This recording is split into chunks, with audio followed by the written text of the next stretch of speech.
അസ്സലാമു അലൈക്കും വറഹ്മത്തുള്ളാ. തദബ്ബുർ സീരീസിന്റെ അടുത്ത ഒരു വീഡിയോയിലേക്ക് നമ്മൾ കടക്കുകയാണ്. ഇന്ന് നമ്മൾ ഖുർആനിൽ ഇതൊരു നോമ്പുകാലമാണ്. നോമ്പുമായി ബന്ധപ്പെട്ടുകൊണ്ട് എന്താണ് പറഞ്ഞിട്ടുള്ളത്? അതുമായി ബന്ധപ്പെട്ടുള്ള ഒരു ആയത്തിലേക്ക് കടന്ന് നോക്കാം. ആ വചനം ഞാനൊന്ന് ആദ്യം പാരായണം ചെയ്യാം. أعوذ بالله من الشيطان الرجيم. يا أيها الذين آمنوا كتب عليكم الصيام كما كتب على الذين من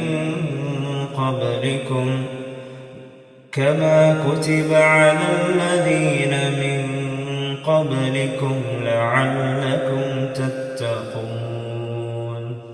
അപ്പോൾ ഈ വചനത്തിൽ അള്ളാഹു പറയുന്നു, യാ അയ്യുഹല്ലദീന ആമനു, ഹേ വിശ്വസിച്ചവരായിട്ടുള്ളവരെ, കുതിബ അലൈക്കുമുസ്സിയാം, നിങ്ങൾക്ക് നോമ്പ് എഴുതപ്പെട്ടിരിക്കുന്നു, അതായത് നിർബന്ധമാക്കപ്പെട്ടിരിക്കുന്നു. കമാ കുതിബ അലല്ലദീന മിൻ ഖബ്ലിക്കും, നിങ്ങൾക്ക് മുമ്പുണ്ടായിരുന്നവർക്ക് നോമ്പ് നിർബന്ധമാക്കപ്പെട്ടതുപോലെ. എന്നിട്ട് അള്ളാഹു പറയുന്നു, ലഅല്ലക്കും തത്തഖൂൻ, അതിൻ്റെ ഉദ്ദേശം എന്താണ്? ലഅല്ലക്കും തത്തഖൂൻ, നിങ്ങൾ സൂക്ഷ്മത പാലിക്കുന്നവരായേക്കാം. അപ്പോൾ തഖ്വയുള്ള ആളുകളായേക്കാം എന്നുള്ളതാണ് അതിൽ അള്ളാഹു പറയുന്നൊരു ഉദ്ദേശ ലക്ഷ്യം, നോമ്പിൻ്റെ ഉദ്ദേശം. നമ്മൾ പലപ്പോഴും നോമ്പിനെ കുറിച്ച് പറയുമ്പോൾ അതിൻ്റെ ആരോഗ്യപരമായ വശം, അതിനിങ്ങനെ ഗുണമുണ്ട്, അങ്ങനെ ഗുണമുണ്ട് എന്ന് പറയാറുണ്ട്. പക്ഷെ അതൊന്നുമല്ല ഇതിൻ്റെ ലക്ഷ്യമെന്ന് ചിലപ്പോൾ ഉണ്ടാകാം, അതിന് അങ്ങനെ സൈഡായിട്ട് നമുക്ക് ഗുണങ്ങളുണ്ടാകാം. ആരോഗ്യപരമായിട്ടുള്ള ഗുണങ്ങളുണ്ടാകും, മാനസികമായി ഉള്ള ഗുണങ്ങളുണ്ടാകാം, അതേപോലെ നമുക്കൊരു സെൽഫ് കൺട്രോൾ ഇതൊക്കെ കിട്ടുന്നുണ്ടാകാം. പക്ഷേ ഇവിടെ ഏറ്റവും പ്രധാനപ്പെട്ട ലക്ഷ്യം എന്ന് പറഞ്ഞാൽ തഖ്വയുള്ളവരാവുക, അള്ളാഹുവിനെ സൂക്ഷിച്ച് ജീവിക്കുന്ന, അള്ളാഹു കൽപ്പിച്ചിട്ടുള്ള കൽപ്പനകളെ അനുസരിക്കുകയും അവൻ വിരോധിച്ചിട്ടുള്ള വിരോധങ്ങളിൽ നിന്ന് വിട്ടു നിൽക്കുകയും അതിനെ പാടെ ഉപേക്ഷിക്കുകയും ചെയ്യുന്ന അങ്ങനെയുള്ള സത്യവിശ്വാസികളാവുക എന്നുള്ളതാണ് അതിൻ്റെ പ്രധാനപ്പെട്ട ലക്ഷ്യം ഖുർആൻ പരിചയപ്പെടുത്തുന്നത്. ഇതിപ്പോ പലപ്പോഴും ഈ പറഞ്ഞതുപോലെ നോമ്പ് എന്ന് പറയുമ്പോൾ തന്നെ ആ ഒരു നോമ്പുകാലമാകുന്നു എന്ന് പറയുമ്പോൾ തന്നെ ചർച്ചയിലേക്ക് വരുന്ന ഒരു കുഴപ്പം നോമ്പിന്റെ ആരോഗ്യം എന്നുള്ളതൊക്കെയാണ്. അപ്പോൾ ഇത് രണ്ട് രൂപത്തിലും വരാറുണ്ട്. സ്വാഭാവികമായിട്ട് നോമ്പ് നോക്കുമ്പോൾ പലതരത്തിലുള്ള ആരോഗ്യ ഗുണങ്ങൾ ഉണ്ടാകുന്നുണ്ട് എന്നുള്ളത് പല രൂപത്തിൽ കാണാറുണ്ട്. പക്ഷേ അതല്ല ഇതിന്റെ ലക്ഷ്യം എന്ന് പറയുന്നത്. ഒരു ഒരു പ്രൈമറി ഗോൾ എന്ന് പറയുന്ന ഒരിക്കലും കൊളസ്ട്രോൾ കുറയുക, അല്ലെങ്കിൽ ഷുഗർ കുറയുക, അല്ലെങ്കിൽ വേറെ ഏതെങ്കിലും ക്യാൻസർ ഇല്ലാതാവുക എന്നുള്ളതല്ല. അപ്പോൾ കാരണം എന്താ വെച്ചാൽ അങ്ങനെ പറയുമ്പോൾ പലപ്പോഴും ഇതിന്റെ ലക്ഷ്യം അതിലേക്ക് മാറിപ്പോവുകയും നിയ്യത്ത് ആ രൂപത്തിലേക്ക് ആയി പോകാൻ വരെ സാധ്യതയുണ്ട്. അപ്പോൾ സ്വാഭാവികമായിട്ട് ഇതിന്റെ ഗുണങ്ങൾ എന്നുള്ള നിലക്ക് പറയുന്നതിന്റെ പ്രശ്നമല്ല പറയുന്നത്. പക്ഷെ അതിനൊരു ഒരു പ്രൈമറി ഫോക്കസ് കൊടുക്കുന്നതിന് സ്വാഭാവികമായിട്ടുള്ള ഒരു പ്രശ്നമുണ്ട്. പക്ഷേ നമുക്ക് കാണാൻ പറ്റുന്നത് വെച്ചാൽ അതേ സമയത്ത് വേറൊരു ഭാഗത്ത് നോമ്പ് എന്ന് കേൾക്കുമ്പോൾ തന്നെ ഹാനിളകി ഇതിന്റെ പ്രശ്നങ്ങൾ എന്ന് പറഞ്ഞിട്ട് അത് ഭയങ്കര പ്രശ്നമാണ്. അത് നോമ്പ് എന്ന് പറഞ്ഞാൽ ഒരു ആത്മഹത്യാ ശ്രമമാണ്. നോമ്പ് നോറ്റാപ്പാട് മരിച്ചു പോകും. 1400 വർഷമായി അല്ലെങ്കിൽ അതിനേക്കാൾ മുമ്പായി ലോകത്ത് നോമ്പ് നോൽക്കുന്ന ഒരുപാട് ആളുകളുണ്ട്. പക്ഷെ അതൊക്കെ മറന്നുകൊണ്ട് നോമ്പ് നോറ്റാൽ മരിച്ചു പോകുന്നവരെ പറയുന്ന ആളുകൾ. അവിടെയാണ് നമുക്ക് അതിന് മറുപടിയായി പലപ്പോഴും നമുക്ക് പറയേണ്ടി വരാറുണ്ട്. ഇപ്പോൾ നമുക്ക് വേണമെങ്കിൽ കമന്റിൽ പിൻ ചെയ്തിടാം ഇത്തരത്തിലുള്ള ചർച്ചകൾ. പലപ്പോഴും ഈ ഇസ്ലാം വിരോധികളായിട്ടുള്ള ആളുകൾ നോമ്പ് നോറ്റാൽ മരിച്ചു പോകും, അല്ലെങ്കിൽ കിഡ്നി രോഗം വരും എന്നൊക്കെ പറഞ്ഞുകൊണ്ട് പറയുന്ന പല കാര്യങ്ങൾ. പക്ഷെ അതൊക്കെ ശാസ്ത്രീയമായ പഠനങ്ങൾ വെച്ചുകൊണ്ട് തന്നെ അതിൽ തട്ടിപ്പുകൾ നടത്തിക്കൊണ്ടാണ് അവർ ചെയ്യാറുള്ളത്. Dawn to dusk dry fasting എന്നാണ് നമ്മൾ മുസ്ലിങ്ങൾ നോമ്പ് നോക്കുന്ന പ്രഭാതം മുതൽ പ്രദോഷം വരെ വെള്ളം കുടിക്കാതെയുള്ള ഡ്രൈ ഫാസ്റ്റിങ്ങിന് നമ്മൾ അങ്ങനെയാണ് പ്രയോഗിക്കുക. DDDF എന്ന് പറയുന്നത് ആ ഡോൺ ടു ഡസ്ക് ഡ്രൈ ഫാസ്റ്റിങ്ങിനെ കുറിച്ച് തന്നെയുള്ള പഠനങ്ങളുണ്ട്. അത്തരത്തിലുള്ള ഇന്റർമീഡിയറ്റ് ഫാസ്റ്റിങ്ങിനെ കുറിച്ച് തന്നെ അത് ഏതൊക്കെ തരത്തിൽ ആരോഗ്യപരമായി ഗുണം ഉണ്ടാവും എന്നുള്ളത് പറഞ്ഞ പഠനങ്ങൾ എടുത്തിട്ടാണ് എന്ത് ചെയ്യുന്നത്, ഇതിന് നേർ വിപരീതമായിട്ട് പറയുന്നത്. അപ്പോൾ നമ്മൾ പറഞ്ഞു വന്നതെന്ന് വെച്ചാൽ ആ ആരോഗ്യ ഗുണങ്ങൾ ഇനി നിങ്ങൾ ഈ പറയുന്ന രൂപത്തിൽ എല്ലാ പ്രശ്നങ്ങളും ഉണ്ട് എന്ന് വെച്ചാൽ പോലും മുസ്ലിങ്ങളെ സംബന്ധിച്ചിടത്തോളം അതല്ല പ്രൈമറി ഫോക്കസ്. മുസ്ലിങ്ങൾ എന്താണ് ഇവിടെ ലക്ഷ്യമാക്കുന്നത്? അത് സൂക്ഷ്മതയുള്ളവരാവുക എന്നുള്ളതാണ്. അപ്പോൾ എനിക്ക് തോന്നുന്നത് ആ സൂക്ഷ്മതയിലേക്ക് വരുന്നതിന് മുമ്പ് ഈ ആയത്തിന് 3 പിന്നെ ഭാഗങ്ങളുണ്ട് എന്നാണ്.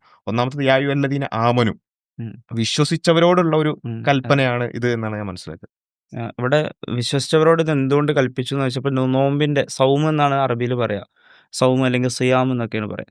ഈ സൗം എന്ന് പറഞ്ഞ ഭാഷയിൽ, അറബി ഭാഷയിലുള്ള ഇതിൻ്റെ അർത്ഥം ഇംസാക്ക്, പിടിച്ചു വെക്കുക എന്നാണ്. അപ്പോൾ നമ്മളിപ്പോൾ എന്താണ് പിടിച്ചു വെക്കുന്നത്? നമ്മുടെ ദേഹേച്ഛകളെ പിടിച്ചു വെക്കുന്നുണ്ട്. അതോടൊപ്പം തന്നെ നമ്മുടെ ഭക്ഷണപാനീയങ്ങൾ ഇതൊക്കെ നമ്മൾ പിടിച്ചു വെക്കുന്നുണ്ട്. ഇതെല്ലാം നമ്മൾ തടഞ്ഞു വെക്കുകയാണ്, നമ്മൾക്ക് തന്നെ തടഞ്ഞു വെക്കുകയാണ്. അപ്പോൾ അതുകൊണ്ടാണ് ഇതിനെ സൗം, സിയാം എന്നൊക്കെ നോമ്പിനെ വിശേഷിപ്പിച്ചിട്ടുള്ളത്. ഇപ്പോൾ അതിൽ വേറൊരു ഇൻട്രസ്റ്റിംഗ് ആയ ഒരു സംഭവമുണ്ട്. ഇപ്പോൾ നമ്മൾ ഈ പലപ്പോഴും ഇസ്ലാം വിമർശകർ പറയാറുള്ള സംഗതി, ഈ ഖുർആനിൽ നസ്ഖ് ചെയ്തു എന്ന് പറയാറുണ്ട്. ഒരു ആയത്തിനെ റദ്ദ് ചെയ്തു എന്നുള്ള രൂപത്തിൽ അടുത്ത ആയത്ത് വരുമ്പോൾ മറ്റേ ആയത്തിനെ റദ്ദ് ചെയ്യുന്നു. അപ്പോൾ യഥാർത്ഥത്തിൽ ഈ നോമ്പുമായി ബന്ധപ്പെട്ടൊക്കെ നമുക്ക് ഈ വിഷയങ്ങൾ കാണാം. അപ്പോൾ ഒരു ഉദാഹരണം പറഞ്ഞാൽ, ഈ മുൻകഴിഞ്ഞു പോയ സമുദായങ്ങളുടെ നോമ്പ് എങ്ങനെയായിരുന്നു? ഉം. അതായത് മുഹമ്മദ് നബി സല്ലല്ലാഹു അലൈഹി വസല്ലം വരുന്നതിന് മുമ്പും പ്രവാചകന്മാരുണ്ട് ഇസ്ലാമിന്റെ ഒരു കാഴ്ചപ്പാടിൽ. ആ പ്രവാചകന്മാരുടെ നോമ്പ് എങ്ങനെയായിരുന്നു? അപ്പോൾ ആ ശരീഅത്തുകളിൽ വ്യത്യാസമുണ്ട്. അതെ. ഈ അള്ളാഹു ഓരോ സമൂഹത്തിനും, ഓരോ പ്രവാചകന്റെ സമൂഹത്തിനും ആ സമുദായങ്ങൾക്ക് നിയമങ്ങൾ ഇറക്കുമ്പോൾ അന്നത്തെ അവരുടെ സാഹചര്യങ്ങൾ പരിഗണിച്ച് അന്ന് എന്തായിരുന്നു ആവശ്യം എന്നതിനെ പരിഗണിച്ചായിരിക്കും നിയമങ്ങൾ ഇറക്കുക. അപ്പോൾ ഈ ശരീഅത്തുകളിലുള്ള വ്യത്യാസങ്ങൾ ഒന്നായി നമുക്ക് കാണാൻ കഴിയുന്നത് ഈ നോമ്പിന്റെ രൂപമാണ്. രൂപം. ഇപ്പോൾ നമ്മുടെ നോമ്പിന്റെ രൂപം എന്ന് പറഞ്ഞാൽ നമ്മൾ രാവിലെ മുതൽ ഇപ്പോൾ നേരത്തെ പറഞ്ഞ പോലെ ഡോൺ ടു ഡസ്ക് പ്രഭാതം മുതൽ പ്രദോഷം വരെ നമ്മൾ എന്ത് ചെയ്യുന്നു? വെള്ളം പോലും ഭക്ഷണപാനീയങ്ങൾ വെള്ളം പോലും ഉപേക്ഷിച്ചുകൊണ്ട് നോമ്പ് നോക്കുന്നു. അതാണ് നമ്മൾ പിടിച്ചു വെക്കുന്ന കാര്യം. എന്നാൽ പൂർവികരുടെ നോമ്പിൽ അവരെന്തായിരുന്നു സ്വയം തടഞ്ഞു വെച്ചിരുന്നത്? അതും ഖുർആനിൽ പല സ്ഥലങ്ങളിലും കാണാൻ കഴിയും. ഇപ്പോൾ മറിയം ബീവി, യേശുവിൻ്റെ ഈസാ നബി അലൈഹി ഇസ്ലാമിൻ്റെ ഉമ്മയായി ഖുർആൻ പരിചയപ്പെടുന്ന മറിയം ബീവി, ആ മറിയം ബീവിയുടെ നോമ്പായി പരിചയപ്പെടുത്തിയത് ഇന്നി നദർതു ലിർറഹ്മാൻ. ആ മറിയം ബീവിയോട് ഉം. സ്വാഭാവികമായിട്ടും സമൂഹത്തിലുള്ള ആളുകളൊക്കെ ഇങ്ങനെ ചോദ്യം ചെയ്യാണ്. ഒരു പിതാവിന്റെ വിവാഹമില്ലാതെ, ഒരു ഭർത്താവില്ലാതെ ഒരു കുഞ്ഞ് ജനിക്കുന്നു. ഗർഭിണിയാകുന്ന സന്ദർഭത്തിൽ ആളുകൾ ആക്ഷേപിക്കുകയാണ്. ആ സമയത്ത് മറിയം ബീവിയോട് അള്ളാഹു കൽപ്പിക്കുന്നത് നീ ഇങ്ങനെ പറയണം. ഉം. എന്ത് പറയണം? ഇന്നി നദർതു ലിർറഹ്മാനി സൗമ ഫലൻ ഉകല്ലിമൽ യൗമ ഇൻസിയ.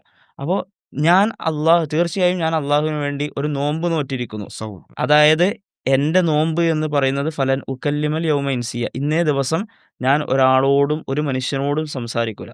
അപ്പോൾ അന്നത്തെ നോമ്പ് എന്താണ്? സംസാരിക്കാതിരിക്കുക എന്നുള്ളതാണ്. ഉം. അപ്പോൾ ഈ ശരീഅത്തുകളിലുള്ള വ്യത്യാസം ഇതിൽ നമുക്ക് ഇത് ലഭിക്കുന്ന ഒരു ഇത് പാഠം. പലപ്പോഴും ഇപ്പോൾ പോലും ഈ ഒരു കാലഘട്ടത്തിൽ നമുക്ക് അതെ. മറ്റ് സമുദായങ്ങളിലൊക്കെ വ്രതങ്ങൾ എന്ന് പറഞ്ഞുകൊണ്ട് നോമ്പ് എന്ന് പറഞ്ഞുകൊണ്ട് തന്നെ കാണാൻ പറ്റും. ഉം. അതിന്റെയൊക്കെ അതെ. രീതികൾ വ്യത്യസ്തമാകുന്നത് നമുക്ക് ഡയറക്റ്റ്ലി കാണാൻ ഈ പറ്റും. സംസാരത്തിന്റെ വിഷയത്തിൽ തന്നെ ഇപ്പോൾ മറ്റു ചില മതക്കാർക്കിടയിൽ Yes. സംസാരിക്കാത്ത വ്രതങ്ങളുണ്ട്. അതെ അതെ അതെ അതെ. ഇപ്പോൾ നമ്മളിപ്പോൾ അതെ. സംസാരിച്ചുകൊണ്ടിരിക്കുന്ന സമയത്തടക്കം ക്രൈസ്തവരായ ആളുകൾ അതെ. അവരുടെ നോമ്പ് അതെ. കാലത്തേക്ക് പ്രവേശിച്ചിരിക്കുകയാണ്. ഹൈന്ദവരായ ആളുകൾ വ്രത അനുഷ്ഠാനങ്ങൾ കാണാറുണ്ട്. അപ്പോൾ അതൊക്കെ മുൻകാല അതെ. പിന്നെ പ്രവാചകന്മാരുടെ ശരീഅത്തിലുള്ള നോമ്പിന്റെ രൂപങ്ങളാണ്. അതാണ് യഥാർത്ഥത്തിൽ ഈ ആയത്തിൽ പറഞ്ഞ പിന്നെ കുതിബ അലൈക്കും സിയാം കമാ കുതിബ അലല്ലദീന മിൻ അതെ. ഖബ്ലിക്കും, യെസ്. നിങ്ങൾക്ക് മുമ്പുള്ളവർക്ക് നിർബന്ധമാക്കപ്പെട്ടതുപോലെയുള്ള നോമ്പ് അങ്ങനെ നിങ്ങൾക്കും നിർബന്ധമാക്കപ്പെട്ടിട്ടുണ്ട്. അതാണ് ഈ ആയത്തിന്റെ യെസ്, രണ്ടാമത്തെ ഭാഗം രണ്ടാമത്തെ പറയുന്നത്. ഭാഗം എന്ന് പറയും. അപ്പോൾ ആ മുൻപുണ്ടായിരുന്ന സമൂഹങ്ങളിലും നോമ്പുണ്ടായിരുന്നു എന്നുള്ളത് കൂടി. അപ്പോൾ യഥാർത്ഥത്തിൽ ഇസ്ലാം എന്ന് പറയുന്നത് മുൻകാല പ്രവാചകന്മാരുടെ ഒരു തുടർച്ചയാണ്. അതെ.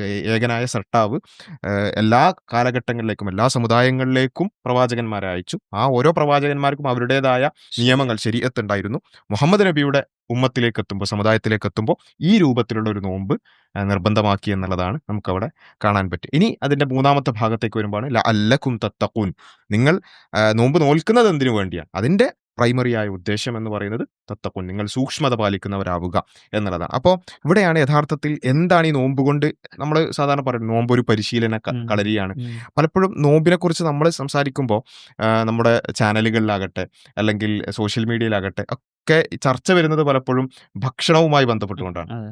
ഈവൻ ചിലപ്പോൾ ഭക്ഷണം ഒഴിവാക്കുന്നതിനെക്കുറിച്ചും പിന്നെ നോമ്പ് തുറയെക്കുറിച്ചൊക്കെയാണ് ചർച്ച വരിക. പക്ഷേ നമുക്കറിയാം മുസ്ലിങ്ങൾ അവരുടെ പള്ളികളിൽ നോമ്പിനെക്കുറിച്ച് ചർച്ച ചെയ്യാറുണ്ട്. അല്ലെങ്കിൽ പിന്നെ പ്രഭാഷണങ്ങളിൽ ജുമാ ഖുതുബകളിലൊക്കെ നോമ്പിനെക്കുറിച്ച് പറയാറുണ്ട്.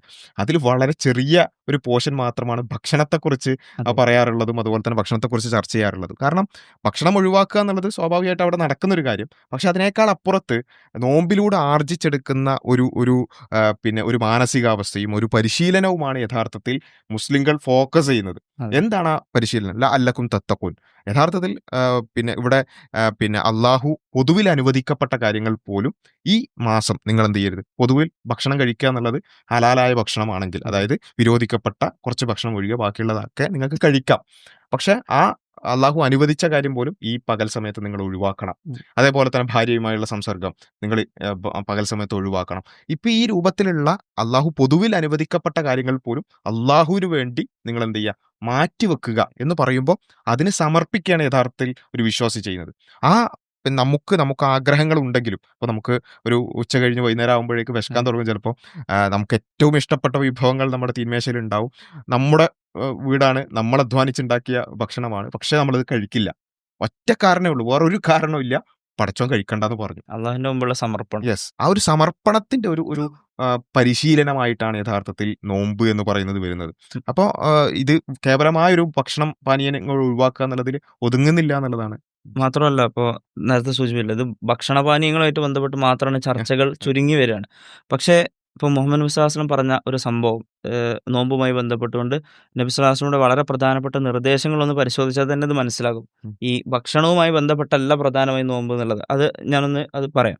നബി സ്വല്ലല്ലാഹു അലൈഹി വസല്ലം പറയാണ്, "മൻ ലം യദഅ ഖൗല അസ്സൂരി വൽ അമല ബിഹി ഫലൈസ ലില്ലാഹി ഹാജത്തുൻ ഫീ അൻ യദഅ തആമഹു വശറാബഹു."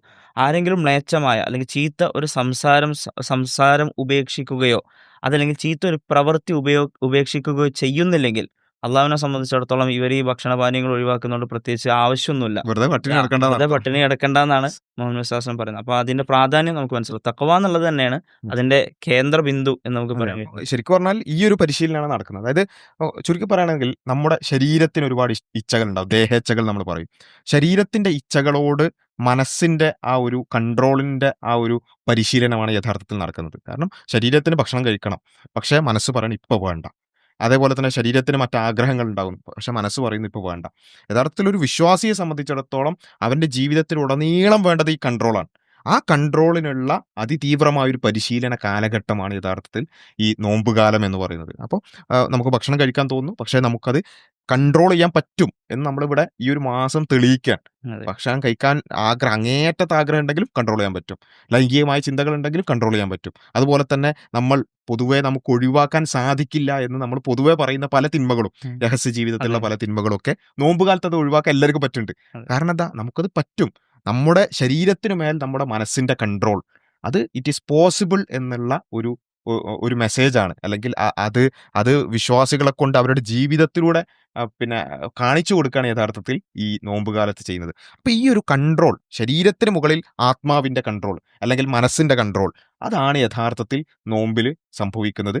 ആ കാര്യം, അല്ലക്കും തത്തക്കും, നിങ്ങൾ സൂക്ഷ്മത പാലിക്കുക.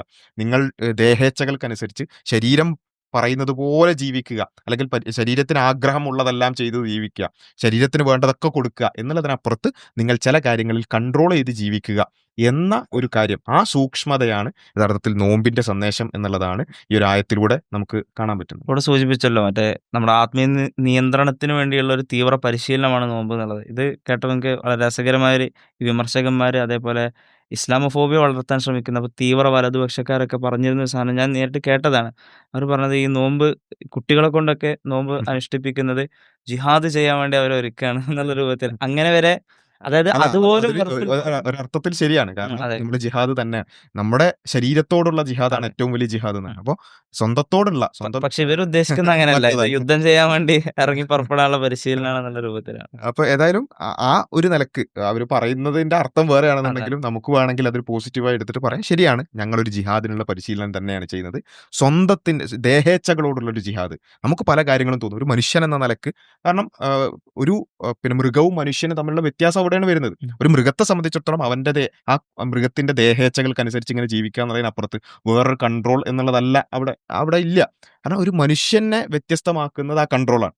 അപ്പോൾ ആ കൺട്രോൾ നേടുക എന്നുള്ളത്, അതിനുള്ള ഒരു തീവ്രമായ പരിശീലനമാണ് യഥാർത്ഥത്തിൽ നോമ്പ് എന്ന് പറയുന്നത്. ആ നിലക്ക് പറയുകയാണെന്നുണ്ടെങ്കിൽ നമ്മുടെ സ്വന്തത്തോടുള്ള ഒരു ജിഹാദ്, അതിന്റെ പരിശീലനം തന്നെയാണ്. അതുകൊണ്ടാണ് നമ്മൾ എന്ത് ചെയ്യുന്നത്, ചെറിയ കുട്ടികളടക്കം അതിന് പ്രോത്സാഹിപ്പിക്കണം എന്ന് പറയുന്നത്. നോമ്പ് അവരെ അടിച്ചേൽപ്പിക്കുകയോ അല്ലെങ്കിൽ അവർക്ക് പ്രയാസകരമായ ഒരിക്കലും അങ്ങനെ ചെയ്യരുത് എന്നുള്ളതാണ്. പക്ഷേ എന്നാൽ സമയത്ത് നമ്മുടെ വീട്ടിലൊക്കെ ഉണ്ടാവും അരനോമ്പും കാൽനോമ്പും ഒക്കെ ഉള്ള കുട്ടികൾ.